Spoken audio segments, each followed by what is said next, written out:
Chers élèves, bonsoir.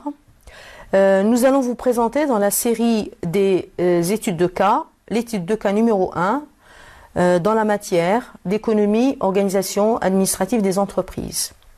Nous avons choisi pour vous une société dans le domaine de la confection, société dont le nom est Boléro, activité donc avec plus de précision, confection et commercialisation de vêtements pour enfants. Cette société a une forme juridique de société anonyme et elle compte de 756 salariés au total. Donc de par sa forme, de par son effectif, on peut dire que c'est une grande société. Pour plus d'informations, on va vous présenter un certain nombre de statistiques à propos de cette société. Évolution de son chiffre d'affaires sur 5 années, de l'année 2005 à 2009.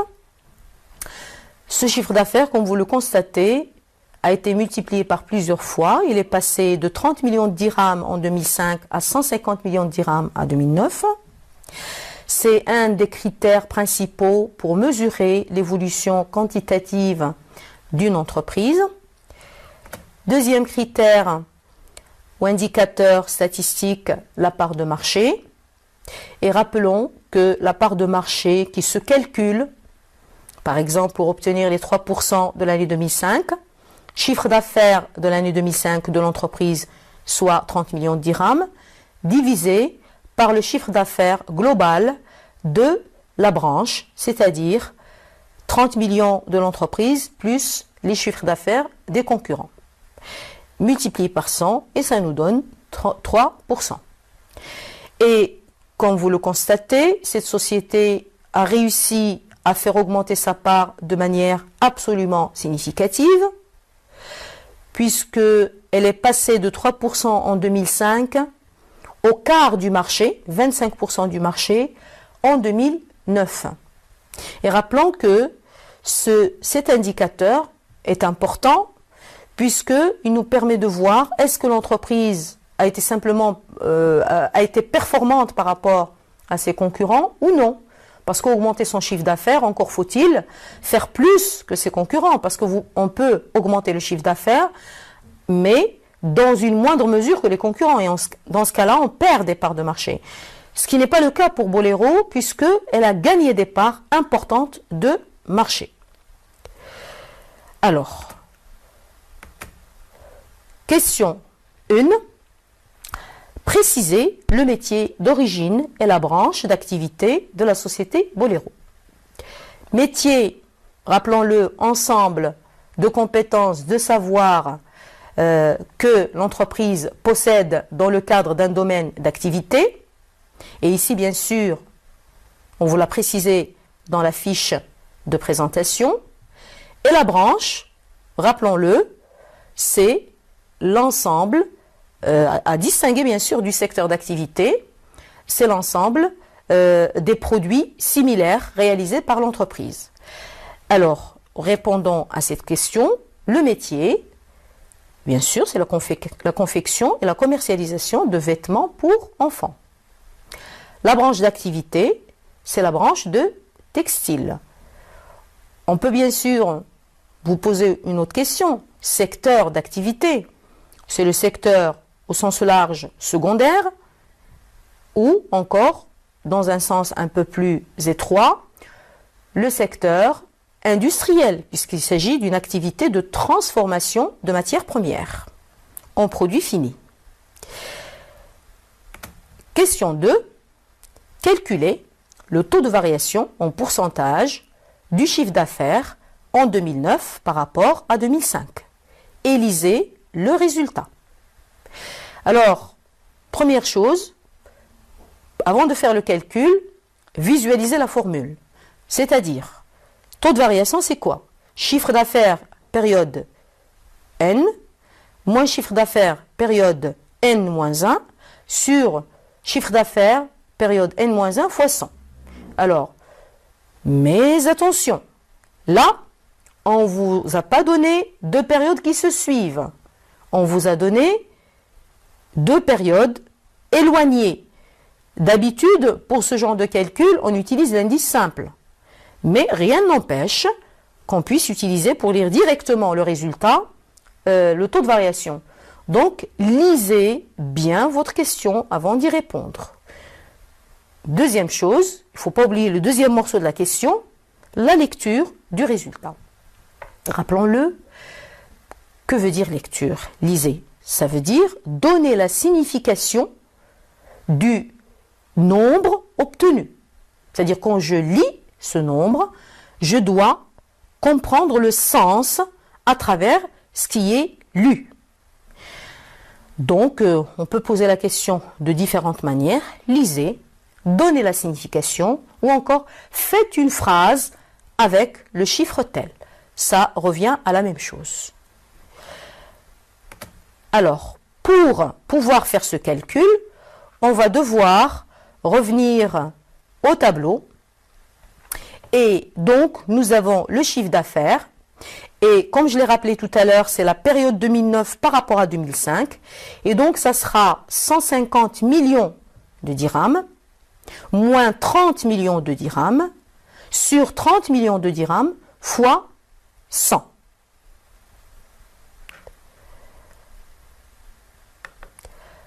Alors, la réponse, vous l'avez, ça nous donne 400. Et comment lire les 400? Il y a deux façons de lire. Soit on lit directement le chiffre, et ça nous fera bien sûr, puisque le chiffre est positif, d'abord une augmentation. De combien? De 400%. Quand? En 2009. Par rapport à quand? Par rapport à 2005.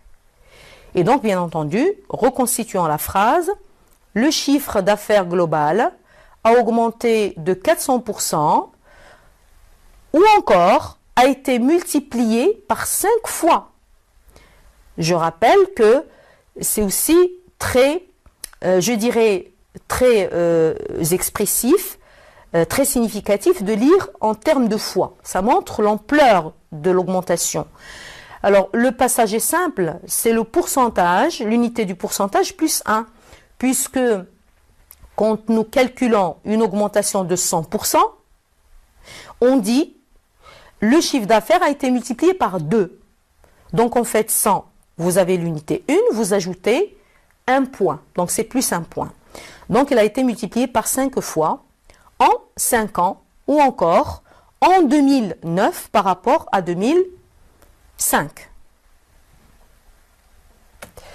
Question suivante. Interprétez les données du tableau en vous aidant du document 2 et vos acquis. Alors, interprétation, c'est un petit peu au-delà de la lecture. Une interprétation peut comporter une ou plusieurs lectures. Mais interpréter ne veut pas dire lire, dans le sens où il ne faut pas lire tous les chiffres. Il faut s'intéresser aux chiffres les plus significatifs et il faut surtout décrire l'évolution. La décrire, c'est-à-dire préciser le sens. S'agit-il d'une augmentation? S'agit-il d'une baisse? S'agit-il d'une augmentation mais avec des variations? C'est ce qu'on appelle... Et la variation, encore faut-il donner le qualificatif qu'il faut. Variation dans quelle ampleur? Sous quelle forme? Est-ce que c'est une évolution en dents de scie? Est-ce que c'est une évolution chaotique, désordonnée? Ou est-ce qu'elle est continue, c'est-à-dire augmentation continue ou baisse continue? Donc, on se base d'abord sur la description de l'ensemble, de l'évolution de l'ensemble des données, leur sens, leur accoler éventuellement un qualificatif, par exemple, s'il y a une augmentation dans le temps, est-ce qu'il s'agit d'une accélération? Ou s'il s'agit d'une baisse, est-ce que c'est une baisse importante? Ou s'il s'agit d'une augmentation mais dans un rythme relativement faible, on parle de décélération, augmentation mais dans un rythme moindre. Donc tout cela doit vous revenir à l'esprit quand vous êtes en train d'interpréter. On décrit, on ajoute quelques termes pour mieux montrer cette évolution Et enfin, pourquoi pas une lecture de ce qui est significatif. Par exemple, si on a un pic, on lit le chiffre en question.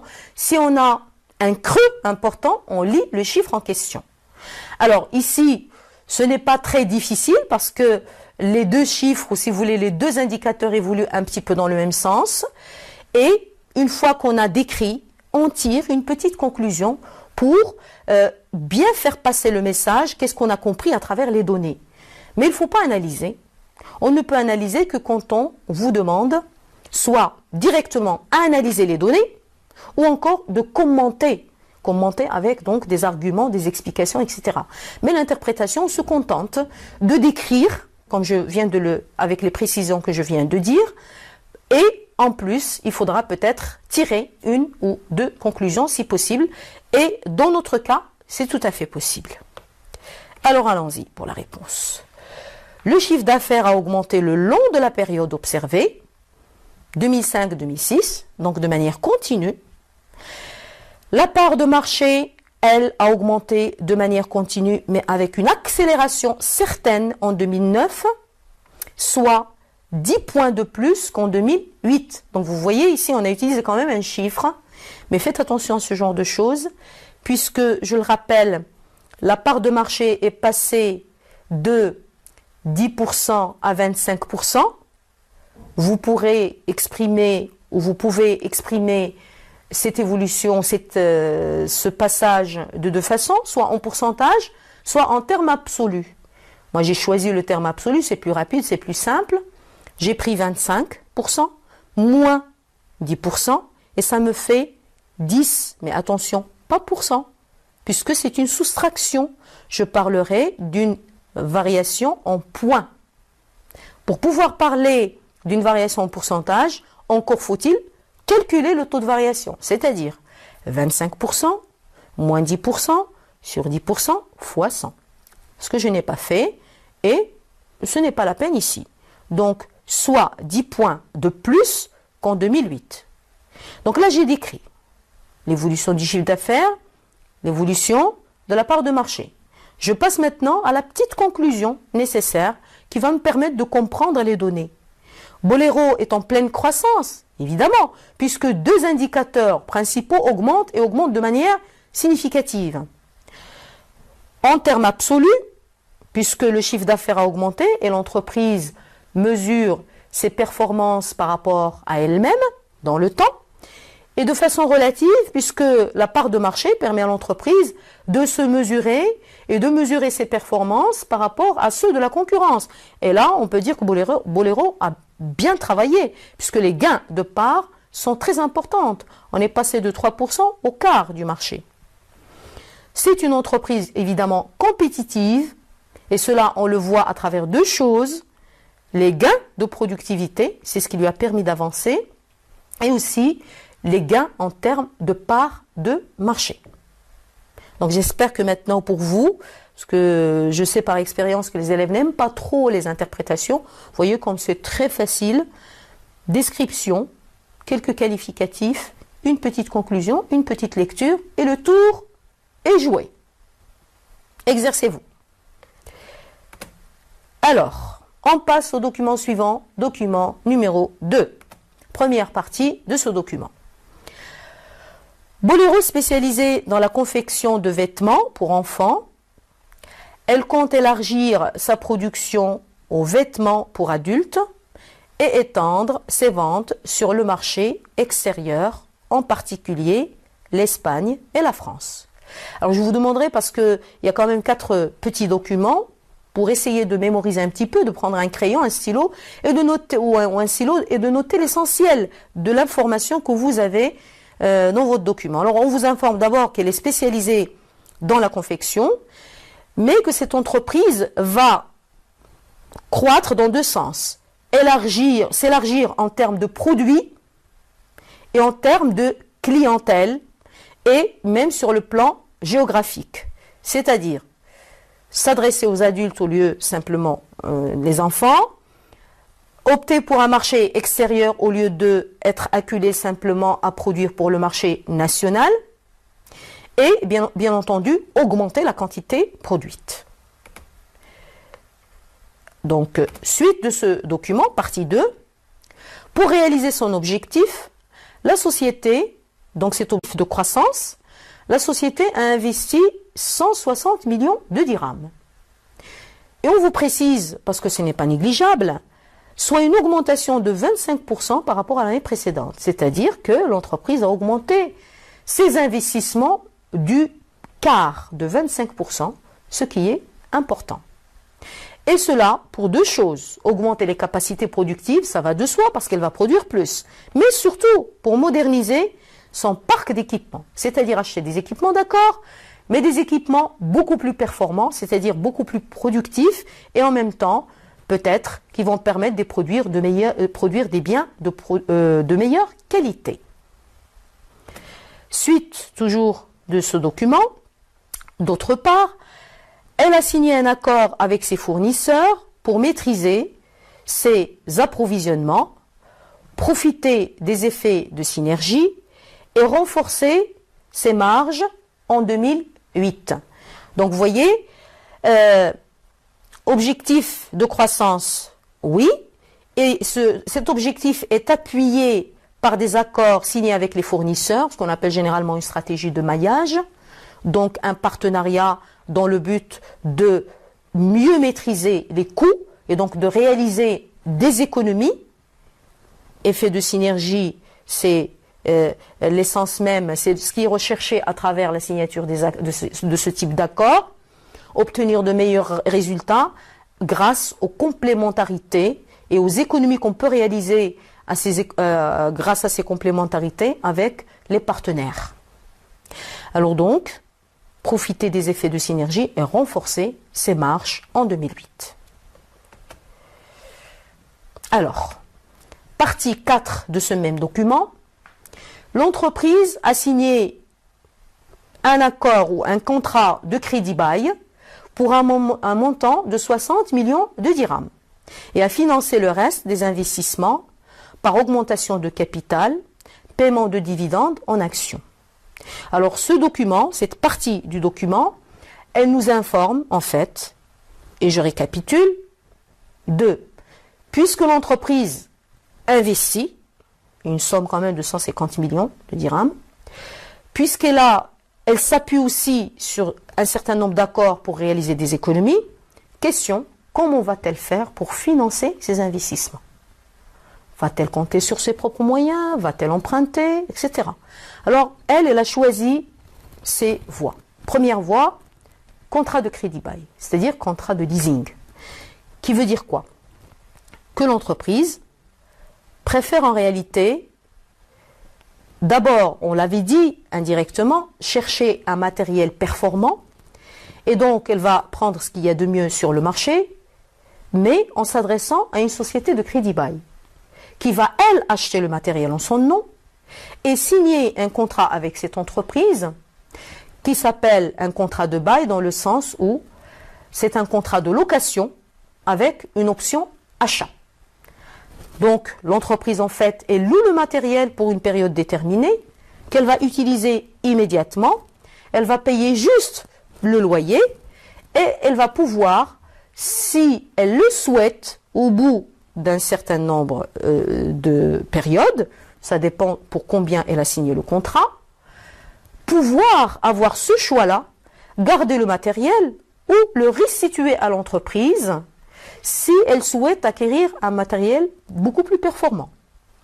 Sinon, elle peut garder le matériel, effectivement, et payer le résidu à la société. Dans ce cas, elle devient propriétaire du matériel. Quand on signe des contrats de leasing, généralement, c'est pour restituer le matériel, parce que le premier souci, c'est d'être à l'écoute du marché et d'intégrer le progrès technique pour être performant. Donc, première solution, 60 millions donc en leasing. Et à financer le reste des investissements, il reste quand même 110 millions, c'est beaucoup, par augmentation de capital. Et attention, augmentation de capital, mais de quelle augmentation de capital s'agit-il? On vous précise, entre parenthèses, paiement de dividendes en actions. C'est-à-dire, en fait, l'entreprise ne va pas chercher de nouveaux associés. Elle ne va même pas demander à ses associés de nouveaux engagements. Elle va simplement leur demander d'incorporer leurs dividendes, les dividendes qui leur reviennent, dans le capital et financer ainsi les investissements. Et c'est un choix que les associés, généralement, quand ils voient que leur société avance, choisissent sans vraiment trop de problèmes, puisqu'ils savent très bien qu'en investissant, ils vont encore gagner plus. Alors donc, c'est une augmentation de capital, mais c'est simplement un changement. Les bénéfices, normalement, qui devaient être distribués, par choix, les associés ont opté de les garder et de financer leur investissement grâce à cette manière-là. C'est ce qu'on appelle d'ailleurs l'autofinancement. Alors, une dernière information en matière de financement. Eh bien, l'entreprise, finalement, ce qu'elle a comme réserve dans son bilan, elle va aussi l'incorporer dans le capital pour pouvoir faire financer justement le reste des investissements, mais sachant que les réserves ne sont pas suffisantes, c'est pour ça qu'on a demandé aux associés de laisser leurs dividendes pour financer cette éventuelle opération. Alors, pour finir sur ce document, Bolero possède un avantage par rapport à ses concurrents, à savoir d'importants gains de productivité. Et ces gains de productivité s'expliquent par deux facteurs importants, à savoir, premièrement, la motivation du personnel. Alors on vous explique. Le système de rémunération motivant, système de rémunération, donc la manière de rémunérer le personnel, elle est à la fois motivante parce qu'elle est transparente et elle est à la fois motivante parce qu'elle présente deux caractéristiques, transparente et équitable. Transparence, ça veut dire qu'en fait, vous allez être rémunéré selon des critères objectifs bien définis. Tout le monde accepte. Je fais mieux, je fais bien, j'ai de l'initiative, je suis mieux payé. J'ai moins d'initiative, j'accepte que l'autre soit payé mieux que moi. L'équité, donc la justice. Donc d'un côté, un personnel qui est motivé. De l'autre côté, système de production flexible sur le plan interne. Et là, je vais vous demander d'y réfléchir. Je ne vends pas la mèche, puisqu'il y a une question qui porte sur cette phrase soulignée, système de production flexible, et on a précisé sur le plan interne, puisque l'entreprise peut jouer aussi sur une flexibilité externe. Là, on parle de flexibilité interne. Eh bien, sur ce, je vais quand même vous laisser réfléchir à une question qui porte sur une grosse part de ce programme, la fameuse partie croissance et stratégie. Question, préciser les stratégies de l'entreprise Bolero, et il y en a plusieurs, en justifiant, donc ne négligez pas ça, je donne le nom de la stratégie, je justifie à partir du texte, ainsi que leurs axes. Et en deux périodes différentes. Depuis sa création jusqu'à l'année 2008, et à partir de 2009, dans le cadre du plan de développement, qui va d'ailleurs jusqu'à 2015, quelles sont encore les stratégies, justifications et axes. Je vous laisse réfléchir à ces deux questions, bien réfléchir, mûrement, et je vous dis à très bientôt.